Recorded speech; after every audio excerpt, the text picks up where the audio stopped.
Peace and blessings, family. Welcome to Rise and Transform, formerly Real Talk with Rom on Harambe Radio. I'm your host, Rom Wills. So, yeah, I know someone is wondering, what's up with the name change? Hey, one word, evolution.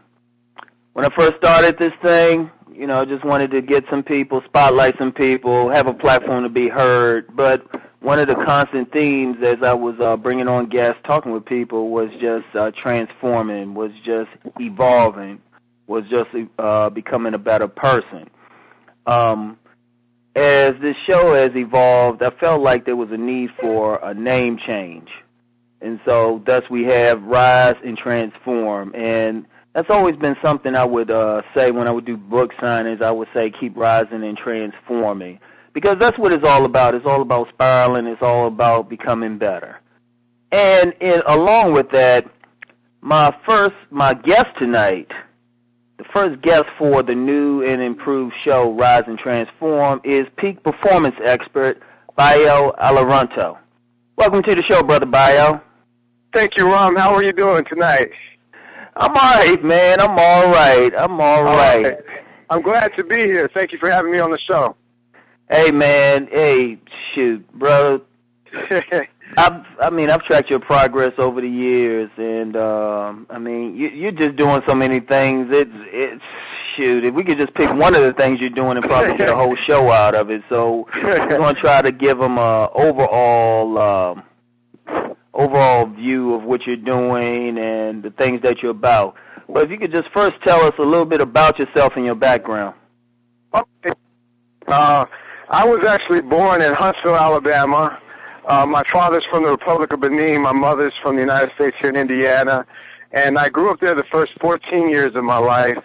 My father had moved to Virginia when I was around 8, so I kind of spent my time split between Virginia and Alabama. And then my mother later moved to Tennessee. So I spent a lot of time there with her and then going back and forth between there and Virginia. So I grew up primarily in the South. Experienced a lot of differences there, of course, with the cultural things and issues of race and ethnicity and culture and tradition and things like that. But in my growing up, one of the two forces that really drove and shaped me as a young person was both the sport of soccer and also the art form of hip-hop, the music, and, of course, a lot of the knowledge and information that I got from my father, being that he was a literature professor, an English professor, and then my mother being that she was a graphic artist. So I kind of grew up in that kind of household. A lot of books, a lot of artwork, and also a lot in terms of the music. And I think what brings me to what I do now with speaking and peak performance and writing, a lot of things I've done with fitness and music, is just those simple, early influences I had growing up, and that I'm a little bit better at. I always wanted to figure out how could I be a better soccer player. How could I write the music that I heard that was so exciting of hip-hop? How could I write my own rhymes, or how could I make my own music? So those are the kinds of the influences that drove me to do the things I do today. Oh, okay. All right. Well, how about this? We're talking about peak performance. You're a peak performance expert. What exactly is peak performance? I mean, it might sound simple to some, but I think there's a lot more to it. If you can, go into that for us. Yeah, basically, when you're talking about peak performance, what we're really talking about is someone being able to rise to their highest level of potential in any form of actions or achievement. So basically, if you think of performance as the functional action of someone doing something, what we want to do is see how can we maximize that. If you think of somebody like Michael Jordan, taking game-winning shots and having the confidence and the skill and the poise to sink those three-pointers with 3 seconds left on the clock, or President Obama giving a speech to 2 million people for inauguration or something like that. These are peak performances. But even on a smaller level, we also have people who are kids who want to get A's on that exam, or there's a mom who wants to coordinate her cooking schedule so that she can run her household at its maximum. So peak performance is just doing those actions, doing them to your best ability, and really getting the most out of your ability as a person. Okay. Okay, now one of the things, okay, if now you're a peak performance coach, okay, I'm coming to you about, and I mean, you into so many areas, wellness, fitness. If I'm saying, right. Okay, I'm not doing well. I'm not, Western medicine ain't really doing it for me, or I want to lose.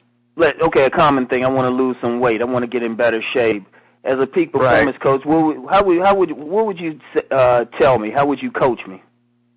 Well, what's interesting is I have some basic principles that I actually grew up with, like since I was 16. When I was 16 years old, I wanted to be better in soccer, and I came across 8 principles that really have been the cornerstone of everything I've done since then. They were written by a guy by the name of Shane Murphy, who wrote a book called The Achievement Zone, and he worked with like the Olympics and stuff like that. And I didn't even know. I just wanted to be a better soccer player. So I was reading these principles. So let me just read these 8 principles, and then we'll see how we can apply those to the method of getting in better shape. Right. Those 8 principles are, 1 is having an action focus. So all peak performers or anybody that wants to achieve anything, their focus is always on the next best strategic action. What's the next best thing I can do, no matter how small it is? Number 2 is creative thinking. So in order to solve this challenge or get over this hurdle, in order to perform better, we have to think creatively about the problems and come to better solutions. The third one is productive analysis. We need to be able to have feedback with what we're doing and understand if it's working or not. Okay. There's also, let me just see here, we got keeping cool, which is basically, when things aren't really going your way, how to kind of be calm and evaluate. Number 5 is concentration, which is obviously speaks for itself, just being able to focus on the task at hand. Number 6 is emotional power, really driving the why and the reason and the purpose for doing what you want to do. And then 7 is energizing, just kind of creating the right habits and patterns for that. And then 8 is consistency. So being able to repeat this process over and over again until you get the specific result that you want. Okay. So like you said that you were saying like losing weight. Do you have like kind of a specific example you want to go over that would help people? Well, one of the things, though, just in a society, I mean, of course, we have an obesity epidemic, and, I know there's some people who, they talk about accepting it and accepting the size, whatever, but, I mean, people eating some bad food. I mean, you got, Lord knows what's in this food, and this genetically modified stuff, people putting on weight is affecting it, bodies negatively, and, of course, there's a bunch of emotional stuff. So I'm coming to you, say I'm 50 pounds overweight. I got, the high blood pressure, diabetes that can go along with that, low energy, but I want to be able to change. In order to do what I'm supposed to do in life, I need to get in better shape. So how would you help me out?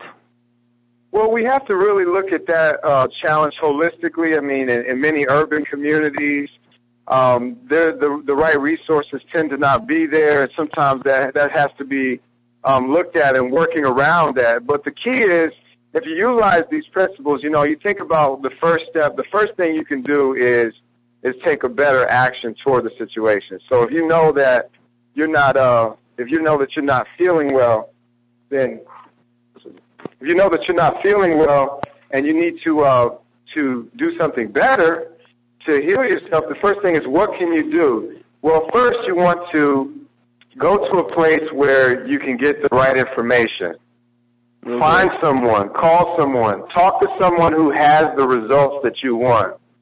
If someone, if you know a guy that works with you who has a great figure and he's very strong and healthy and seems to do that, we want to model that excellence. So we want to find him, take action, and just kind of, ask him, what are you doing to get that result? What do you do every day? Oh, and then okay. that will lead you to new actions that you can take. So we can actually cut short the learning curve by finding people who have the results that we want. Now, that's interesting you said that, because a lot of times people, and this is a weird thing, and this is in a lot of areas, people will look for advice from people who not even demonstrating what they're trying to do. You know, people go, if they want to make $1 million, and they'll find somebody who, you know, they'll get coaching or whatever, or try to talk with somebody who hasn't actually demonstrated they can make $1 million. And, you know, we'll go to maybe a health professional or a healer, or a holistic healer, and this person is suffering from the very thing they're supposed to heal you of. And I mean, and it sounds like common sense, but a lot of people don't have that basic common sense. You know, you want to do something, find somebody who's actually done it, actually been in that energy. And it actually becomes wow. And what's interesting, it actually becomes just a simple thing that we really look at when we were kids, right? If somebody had the best jump shot on the playground, and they were able to just sink 3-pointers from anywhere on the basketball court, then we kind of like look at them like, how do you do that? You know, that natural curiosity is what we need. Okay. You know, a lot of us are trapped into thinking about labels, or we get sucked into the internet and social media, and we're looking for people who are putting up all these labels that they do all these different things. But I think if we just take it very simply and say, man, you know, this woman has the body that I like. This guy, he has the body that I like. Let me start there. At least they may not be able to describe what they do specifically, but at least they could give you a start. Well, I do these exercises. I go to this grocery store. I eat this type of food. And then that can at least get the ball rolling for someone who has no clue, you know? Oh, okay. Oh, wow. All right. So that's the first thing. Now, creative thinking. How would that come into it? Okay, so that would come into sort of a situation where, you know what you've been doing has been the same or whatever. Let's say that you haven't been able to lose 20 pounds, and it's been year after year or month after month. It just hasn't changed for a while. Creative thinking is actually lumped together with visualization. As human beings, we have the power to create and shape our reality. This is how pyramids were built. This is how, you know, buildings and architecture were all made. And regarding the human body, we have to visualize the body that we want to have, first of all. And then the creative thinking comes into that, where you start coming up with little solutions once you're able to get that vision of what you want your body to be. It's almost like your brain, when your brain can see the end goal and the big picture, your brain will start coming up with ideas of how best you can do what you need to do. It's actually almost an intuitive thing to think creatively. Often in school, we go to school and we're taught to memorize facts, to recite information so that we can get a good grade. But okay, can you hear me there? Yeah.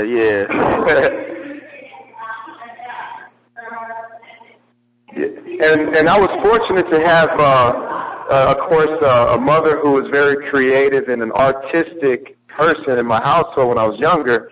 But what I found with creative thinking through hip-hop and through music and other things is that creative thinking helps you think outside the box to solve a solution. So let me be a little more specific with that, with food, for example. Let's say that, you had a plan, you want to lose 20 pounds, and you know that you need to drink more water. But you know that, let's say, where you work is difficult to, bring, I don't know, if it's just difficult to go or leave your desk or whatever to get water. So thinking creatively would be sitting at home on Sunday night and saying, okay, how could I prepare water bottles that I could have ready for me at the time that I need to drink the water. You know, thinking of the possibilities of what you can do better, and then coming up with solutions is creative thinking. Oh, okay. Or preparing your meals on Sunday so that you'll have the right meals to eat throughout the week. Okay. Things like that would be creative thinking. Oh, okay. All right. So see, these things kind of stack on top of each other. So if you're taking action, you're thinking creative, you're analyzing the results, it starts to flow together. You start to put the pieces together to what you need. Oh, okay. So then we come to that next part, productive analysis. Okay, right. So in using this same example, so now you're in the process. Let's say that you got your meals together for the week, and you're drinking your water or whatever, and you're starting to feel, let's say your stomach is starting to feel bloated, or let's say you, for whatever reason, you feel like you want to throw up or something like that, or something just doesn't feel right. Productive analysis is listening to your body, listening to your environment, being aware of what's happening, and then kind of like in football, you're calling an audible on the field to change the play while you're in process. Okay. You say, oh, I made that sandwich, but that bread isn't really feeling too good I think it's that bread. It's not feeling too good in my stomach. Next time, I'm not going to make it that way. I'm going to maybe use a whole wheat wrap or something. Or I'm just going to make a salad with some chicken in it, or some organic chicken or something in it. And that productive analysis helps you see the difference between yesterday and the next day. So basically, productive analysis could be summed up as learning from your mistakes and evaluating where you are so you can make better decisions to lead you on the right path. Okay. Wow. All right. I'm liking how this is stacking up. So we coming to number 4. Okay. Okay. Keep it cool. So keep it cool. So let's say you're in the zone. You're taking action. You're thinking creatively about your meals. You're evaluating. You're changing things. And then next thing you know, your boss says, "Hey, Brian, you got to stay here and finish this report before Monday. You might have to work all weekend. I think we got to get this done before this big deal closes on Monday. So I'm going to need you to finish this report." So you're heated because you were maybe going to spend some quality time with your family, or you were going to work out on the weekend, or you're going to play some sports, or you're going to do something active. A person who has your goal to be fit and healthy is going to take that situation and say, okay, I've just been thrown a curveball. I'm going to keep cool, and I'm going to use my principles, and I'm going to figure out how I can keep my health going even amidst this adversity. So a person who's not keeping cool would maybe get angry and blame everything on the boss, and the next thing you know, they say, oh, well, you know what, man? It was because of my manager I wasn't able to keep on my health plan, and then they use it as an excuse. Okay. That's the person who's in the basketball game who says, the rims are loose. I'm shooting the balls, the rims are loose, and my balls aren't going in. Or the referee is bad. He's calling bad plays. Or, something is wrong with always finding excuses. A person who can keep cool is somebody who can face that adversity and say, okay, well, my manager threw me an extra workload. Why don't I bring my sneakers to work or whatever? Let me just do something that I can just go for a run real quick. Let me do some push-ups in another room. Let me do something that I can keep my fitness going so I can be more productive and still get the work done, and still maybe even take a 30-minute lunch break for my family or something that I can do everything I need to do. Okay. Wow. See, now I'm liking that, man, because I'm gonna be honest, man. I mean, more than just the first four. We ain't even gone through all of them yet. Just the first four. There's a lot of spiritual principles in there. A lot of absolutely. You know, we talking like some stuff that people, you know, they say, you know, let's go over and get something from. Well, you know, a lot of Europeans will probably say, let's get something from India or something, and, you know, we do have some people in the communities that study some stuff, you know, like groups that maybe study the tree of life or, you know, some Kemetic stuff, but it's just, I'm looking at this, I'm like, wow, this is a productive plan. But, and we still got the other four, so, okay, we get to number 5, concentration. Right, so this is like I was saying with basketball and the game-winning shot, like Michael Jordan, right? Mm-hmm. To accomplish anything, you have to focus and concentrate for a long enough period of time for it to see it through.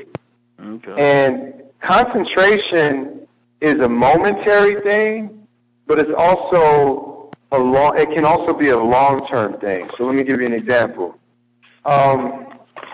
Concentration during the day is maybe, you know, staying on time so that you know you can leave work at a certain time, so that you can get to the gym at a certain time, so that you can get your workout going. You're concentrated. And then on a micro level is when you're actually doing the workout, you know, your mind is focused on that. You're not thinking about what's going on with work or family or finances or other issues that could be occurring in your life. You're able to take that particular present moment and you're able to concentrate it. On the long term, concentration has to do with if you have a 12-week plan, you consistently take action during those 12 weeks in a concentrated manner. And you're concentrating your focus and your energy toward that result in those 12 weeks. Like you're not letting other trips or other issues affect your goal. Provided that you plan around other things, you can concentrate that energy to accomplish a particular goal. Okay, wow. Okay. That's definitely something that's yeah, that is a big one. That is a big one because you know, in the world today, as you know, we're so distracted. It's like you know, with texting and the internet, social media, you know, it's like you can't even. I mean, if you're talking about putting out a book now, I was talking with a friend of mine. He's working on a book, and he said the book could probably be less than 100 pages because people don't even have the concentration to sit through like anything bigger. Wow, You know, I used to be proud of myself for not watching too much TV, and now we have videos on every device. We have videos on phone, on the computer, on the laptop, on the tablet, and we have Twitter and Facebook and social media and texting and email and phone calls. And that's an important point, Ram. We're in a society right now that's basically becoming ever so digitalized, and we as human beings who want to have peak performance and get the most out of ourselves, we have to keep things at a safe distance in order for us to accomplish what our purpose is, what we're meant to do as human beings. And so we have to use the technology and not let the technology be using us. Exactly. You know, and that's one of the things, you know, I'm seeing us go more towards what another frequent guest on the show would call the machine culture, and it's a term I use as well. It's like, yes, this technology is great. I mean, the technology just to do this radio show is great. The technology to help us get out our platforms is great, but then it's getting to a point people are allowing that to really dominate their lives, and then it's like, well, hey, what about your spirit? Are you able to concentrate enough on your spirit, like turn off the TV, turn off all the devices, all the in-sync devices in your home, and just say, hey, I'm going to work on this novel right here, or I'm going to work on this exercise plan, or I'm going to work on this plan to create a school. You know, and that concentration piece, I mean, you could we could halfway do a show on that, or if someone could figure out, or anybody who can, like, have a plan where somebody can just stop and concentrate, that's powerful, because if you really look at people who really accomplish something, one of the main things, and I've seen this with every single person, they were able to have long periods where they simply concentrated on a goal. Absolutely. And go ahead, bro. Go ahead. I was going to say, just a perfect example was when I was 24 years old, and we wrote our first book, The Hip Hop Driven Life, and co-authored with my cousin. I wrote the majority of the book, but he sent in, his part as well, and we put it together. But that was, I never knew I could write a book, Ram. I never was somebody who sat down and said, oh, yeah, I'm going to just write this book. Like, it was like periods of time when I realized that I could type a lot and I could get my thoughts. Like, I knew I could get my thoughts on multiple pages. So I was like, wow, it's like, well, why don't I just create an outline, and then let me just try to fill in each segment of the outline. And then I got into the physical part of it, and what's ironic about it was my internet was out at that time. This was about June of 2004. My computer had crashed, and my internet was out. So, and money was pressing and things like that. So I had a little bit of fire under my butt as well in order to do something, because I wanted to have the book to a certain level so that I could go speak and do these other things. And sorry about that. So then basically I started writing the book, and then next thing you know, I started writing, and I started drinking a lot of water, and I would literally just sit there for almost like 12 to 14 hours a day. Aside from me taking a run, I would run, then I would come back and I would type. So it only took me like about 2 weeks to finish the bulk of that book, and that book ended up being about 450 pages. But had my internet never gone out, had I not been able to sit down in that room, it was in a room in Beltsville, Maryland, and just focus and concentrate on a blank Word document, the book would never be written. And there's so many people's lives we were able to touch and share with that book, and it's still alive today. I mean, I feel so proud about it because it's the only book that I've really written and self-published in that in that amount of quantities, right? And that's an incredible feeling, and I know other authors, you're an author as well yourself, you could probably relate to that same ability to concentrate to get your book done. Oh, yeah, definitely, man, definitely. I mean, and that's an important thing because, like with my book, my novel, Starting from Zero, I remember I started writing it in, it was January 1996, and this is really before the internet, but it was still enough to really enough things to distract you back then. But I started really writing it. It was a major snowstorm in 96. I was living in D.C. I mean, like, half the metro was shut down, and I somehow managed to track over to my grandmother's house, and I was basically stuck over there. But she had a computer over there, so I was like, oh, well, let me get started. There ain't nothing else to do. You know, she wasn't using the computer. So the adversity kind of pushes you to concentrate sometimes.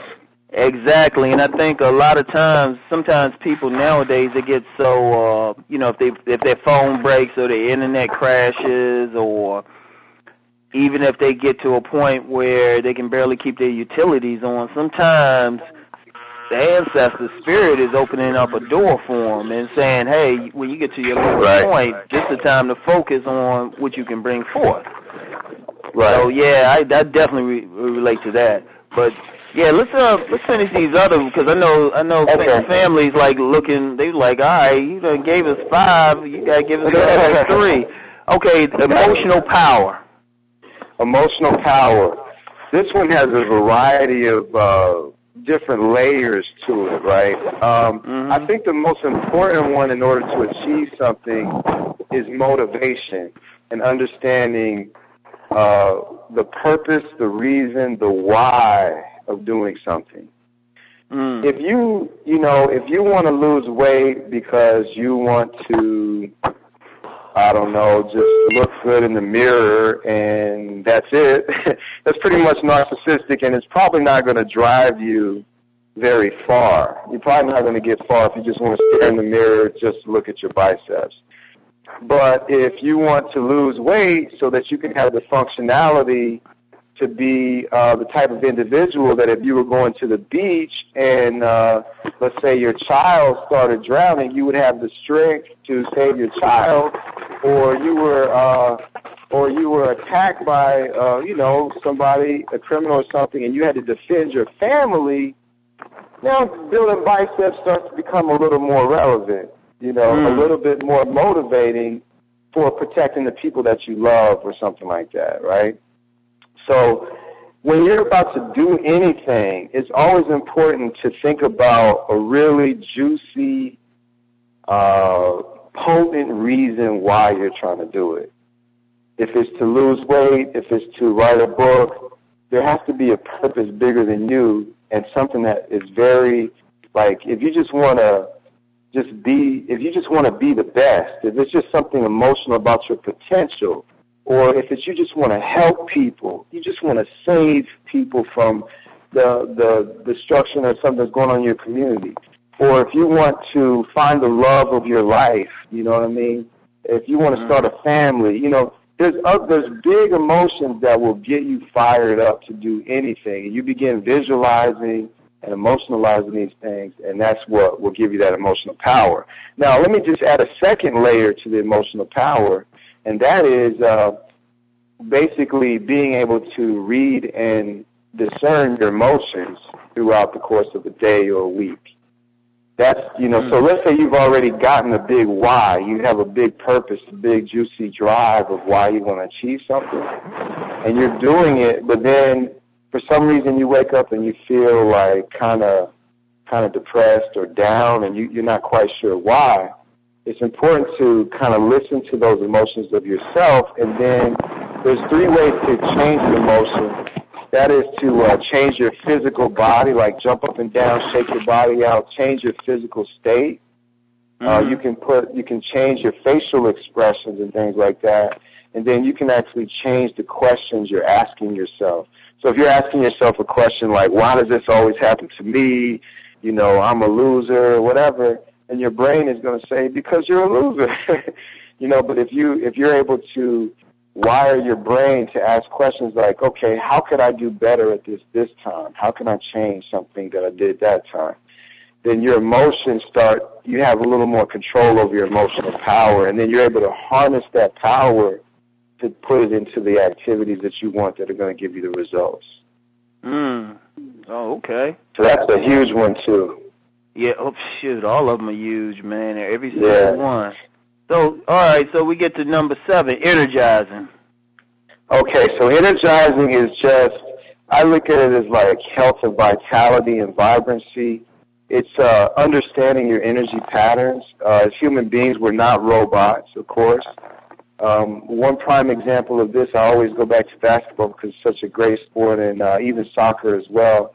But when Michael Jordan was playing in a game and he had the flu, I don't know if you remember that. There was a video online where he had the flu, right? So here's a man who has the flu, and he's trying to win the game for the Bulls in the championship against Utah, I think it was. And he only had so much energy. I mean, first of all, you got the flu, so you're already depleted of fluids and energy. So he had to utilize his energy properly he had to pick his battles, in other words. He couldn't chase after every single ball in that game. He couldn't take every single shot. He couldn't, try to block every single shot. So you could see Jordan in that game being very strategic about where he took a shot, when he took a pass, and basically ultimately until the point where he did make the game-winning shot, and then, Scottie Pippen had to literally carry him off the court. Well, for someone who wants to lose weight and you're trying to manage your energy, you've got to understand that let's say you can't stay up all night, and force yourself to unnatural levels of work. Or it may be that you realize that you eat lunch and you get a little bit, you might get a little bit sleepy after that. Understanding, how to eat a little bit lighter. Eating a little more heavy in the morning and then eating lighter as you go throughout the day to conserve that energy. So you just want to pay attention to the patterns of water, air, breathing enough oxygen, stretching your body out. Basically, I just call it just being in tune with all of those energies: air, water, breathing, food, the movement patterns of your body and everything, so that you can actually take action when you need to and do what you need to do. Okay. All right. So now we get to number 8, consistency. Yeah, number 8 is big, man. I've read a lot about the subconscious mind and the conscious mind. And I don't know how many of our listeners have read into this, but I'll just go into a little bit of detail on that just to give a reference. Consistency is only brought forth by habits. So as far as human beings go, the only way to gain that and maintain a certain amount of consistency is through rituals and habits. The only challenge for most of us is our rituals and habits tend to be either detrimental or destructive to us. So the question then becomes, how do I create a positive habit that leads me to consistent actions, that leads me to consistent results? Well, most people try to do it through willpower. Like, okay, I'm going to work out 7 days a week. I'm just going to do it. I'm going to do it.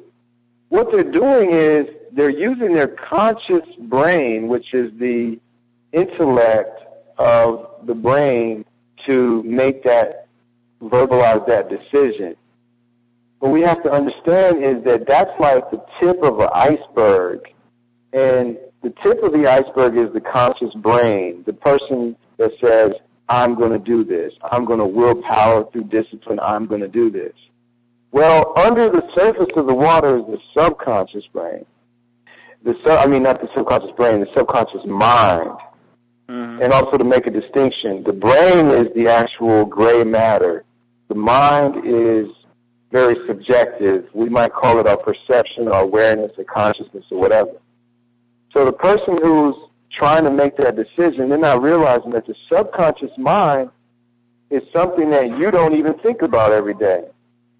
Because it's responsible for your heartbeat. It's responsible for the pattern, your heartbeat, the patterns of your breathing. It's responsible for you knowing when you need to use the bathroom and all these things, sweating and all this stuff, right? So what we have to do is we have to know that the information and the ideas and the self-talk that you tell yourself, it's very good to say, okay, I'm going to do this. I'm going to willpower my way through it. What we have to do is understand that a habit is created every 21 days.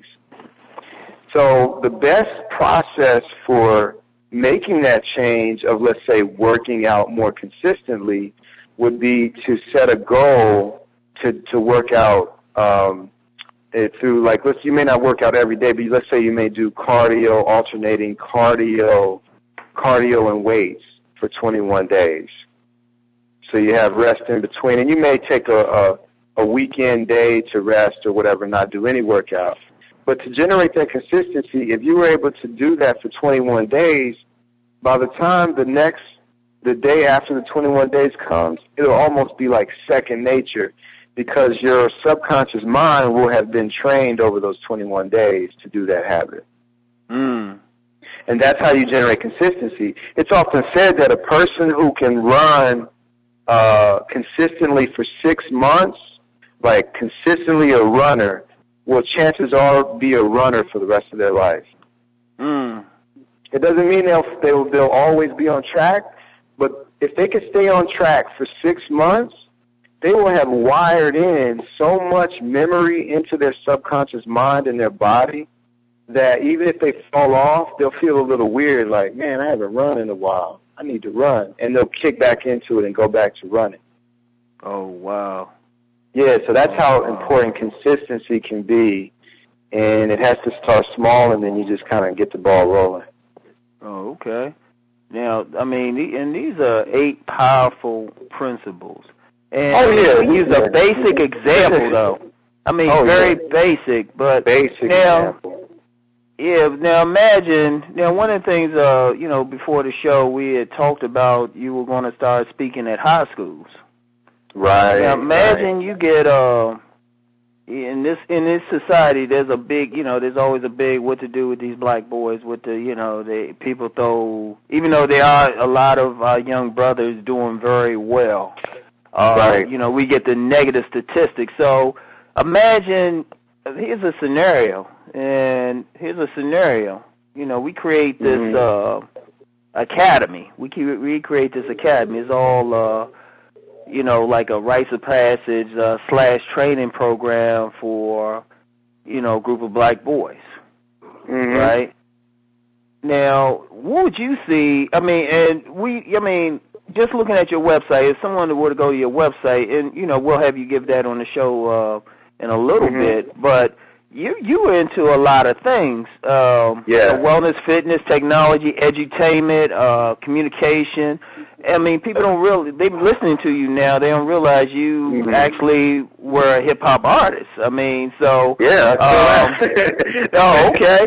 Yeah. So, I mean, you're doing a lot of stuff. So imagine, here's a scenario for you, and just, let your imagination flow with this one.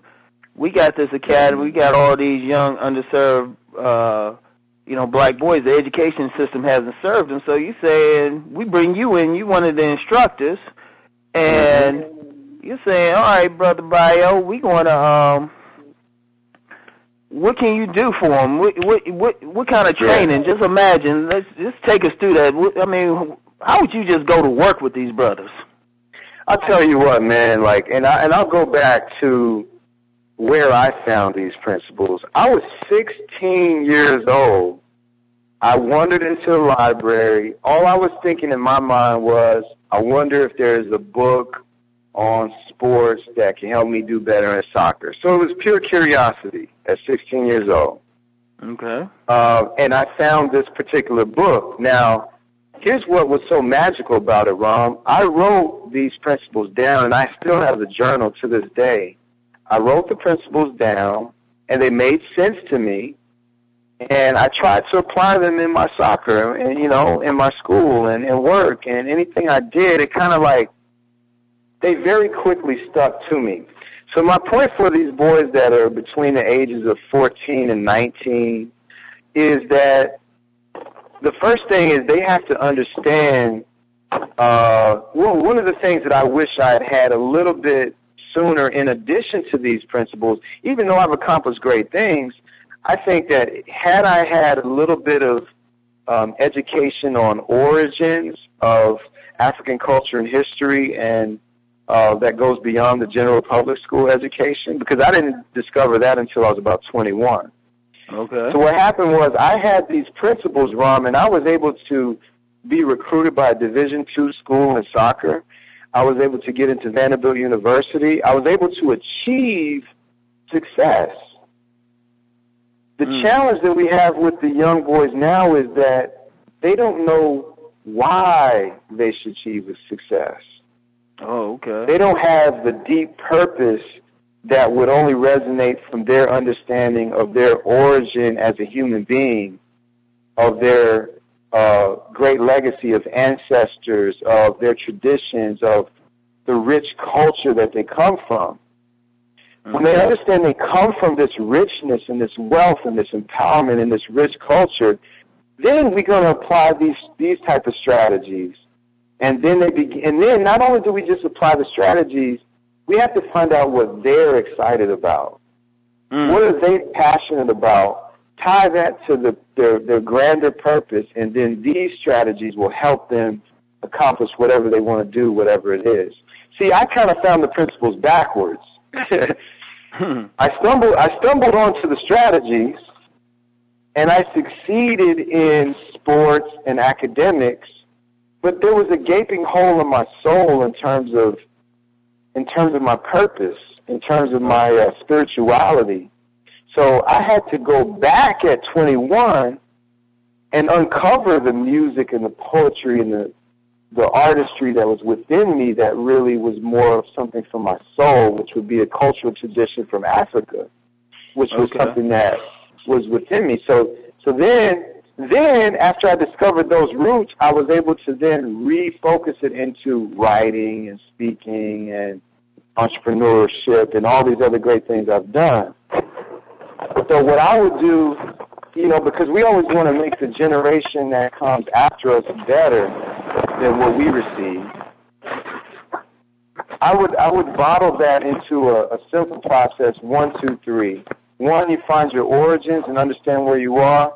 2, find out what you're passionate about and what you love to do. And then 3, apply these strategies to do whatever you want. The sky's the limit with that. Oh, wow. That's some powerful things, because I'm thinking, with that same scenario with the young men, imagine if you train these young boys at that right age, you train them in these principles. You say, look, it don't matter what you want to succeed in as long as it's, in accord with your purpose. It's very important. Right. I mean, some of them could be about sports, but then some of them can say, okay, well, we're about business. We want to apply that to business. We want to create some independent businesses to employ some people. And then somebody else might say, well, you know what, I got some ideas I'm an inventor, so I want to do this. I want to create this. And now imagine, and here's where we're going to scare like any of the any listeners who got any issues with any real black empowerment on here now, right? I've already scared a lot of people around, so I'm all good with that. Well, you got to. Now, we turn these kids loose. We turn these kids loose and just say, hey, now imagine you start out with a handful, and then if, all you need is all of them to reach back to at least one other young man and really young woman as well. And imagine what you have in a generation if we're following these principles. And Absolutely. Because a lot of these principles, somebody might say, well, I don't want to follow these principles. I'm following, this, Kemetic tradition or something. But a lot of this is spiritual. It's the same. See, the thing about it is the words that we use to describe the principles. And then again, I'm borrowing these specific words from Shane Murphy, who was on the Olympic Committee for the Olympics in 1994, I believe, before he wrote that book, The Achievement Zone. And all he did was take words that were attributed to these peak-performing Olympic athletes and through the studies and things like that. So at the end of the day, if anyone wanted to get into semantics about these words versus the Kemetic tradition of which principles we're following, I don't know. At the end of the day, action is action. You know what I mean? Exactly. And there would be really no basis for them to, the organizing structure of that could be played around. But at the end of the day, one of the reasons why these principles have held true for me over all these years and why he even wrote the book the way it was for so many other athletes is because these principles are common denominator principles. They are used they can be used no matter what endeavor. If you're trying to launch a rocket to space or if you're trying to cook a good meal, these principles could be used to apply to that. So that's how you know it's kind of a universal kind of law. These are universal laws, so to say. Okay. And what I like about it is the principles which you're teaching is not wishful thinking, because one of the things I'm seeing, and I'm about to step on some toes, a lot of people have gotten into a lot of new age magical thinking. Like, if I just, intend this long enough, or I believe this will happen, it was like, they'll talk about the law of attraction and stuff. I'm like, well, really, you can think about something all you want. You still got to take action. You might want $1 million and you might think about it and all that, but you still got to do something to actually make $1 million. You still got to create a product or a service or something, and you got to take the action to create it. Yeah, think about Yeah, our world is if you think about the science of action, the sun, using astrology, like the astrology, the sun is there, and then the earth is revolving around the sun. Mm-hmm. So that's action. Then the earth itself is rotating. The waves are splashing, the birds are flying, the lions are roaming the plains, The nature of humanity and the earth is movement and action. Now, what makes the human being special is our ability to think, to speak, to write, and then to act.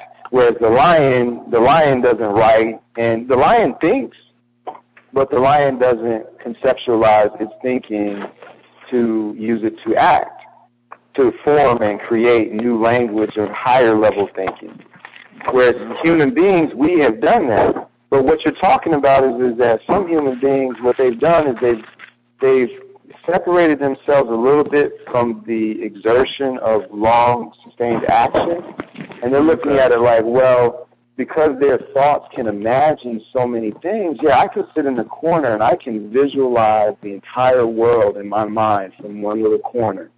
I can visualize skyscrapers, I can visualize an entire city. But until I communicate that vision, and then until I can get some workers to start laying some bricks, nothing's going to happen. And that's the difference between, just visualizing and attracting something versus taking action. Now, your action may be a higher level action where you're communicating to an engineer to design something who then is going to communicate that to the bricklayer who's going to do the construction work. You may not be the person laying every single brick in your plan, but you still have to take action to communicate to something to somebody, and chances are you will have to walk on your feet and go somewhere, and chances are you might have to pick up something with your hands and do something yourself too to get something done that's in your mind. And I think that's what people sort of lose track of with. It doesn't mean that the law of attraction, you're still using the law of attraction the whole time. But it's like, as they say, work with God as God works with you. Like you're a participant in the higher powers that are helping you while you're moving through the world. Wow. And that's deep. That is deep. Very important. But we only have a few minutes left. Let's get some contact information for you. I mean, okay. Let us know your websites, Facebook, whatever you use. Definitely. And I'm like I said, I speak at high schools, colleges. I can work with small businesses, even corporations and small entrepreneurs and things like that, network marketing companies. And again, my site is biospeaks.com. And the way that it's labeled there on the site is my company, Olorunto International, which I'm focusing on these areas because I feel like these areas are the areas that we need more peak performance in. And those areas are wellness, technology, edutainment, culture, and communication. Because basically what's happening is we're crisscrossing all of these paths right now. We have people from all different cultures communicating to each other through all forms of technology, and a lot of people that are not in shape, and a lot of people who want to be entertained and educated at the same time. So all these things are kind of clashing and running over each other. So that's the website. They can also reach me at facebook.com/BAYOOLORUNTO. And also biospeaks.com, if you look on the right column there's a place where they can enter their email to be updated by the newsletter. And they'll also see all the other icons for the social media, for YouTube, for LinkedIn, all those other social media stuff too. Oh, okay. Bet. Bet. Well, you know what, Bayo? I want to thank you for coming on the show. It's a very informative show. It was, you gave me some things to think about and really just let me know, all right, I'm going in the right direction. Might have to tweak some things here and there because I'm always looking to improve no matter what. No matter what. I don't think I don't think I'm there when I'm like flying around the world under my own power and stuff. So that's when I'm there. So I got a long way to go. Yeah. The true master knows that mastery is a work of progress, and I've always felt the same way, Ram. I left school early. Both colleges that I went to, I left early. I never felt that I was on top of anybody or better than anybody. I've always had more curiosity, and that's kept me going, too. And I want to thank you for having me on the show because I learn every time I communicate these ideas and principles, and it's all feedback from you as well. Oh, okay. Thank you. Thank you. All right, then. So we'll definitely have you back on again in the future, man, because you got so many other things we got to go over. But, absolutely, all right, but thank you, man. All right, family. Man. No problem. All right, good family. Night, good night. But, family, this was the first episode of Rise and Transform on Harambe Radio. If you want to reach me, my website is www.romwills.com. That's all MWILOS.com. My email is romwills@AOL. Yeah, I still use AOL. Don't get on me. Twitter, like I always say, I'm up to like once a week for tweeting. So it's Twitter's romwills1, and my Facebook is www.facebook.com/wills WILLS publishing. So I want to thank you for listening to the first broadcast of Rise and Transform on Harambe Radio, and have a safe night. And as I always say, I write in when I sign books, keep rising and transforming. Peace.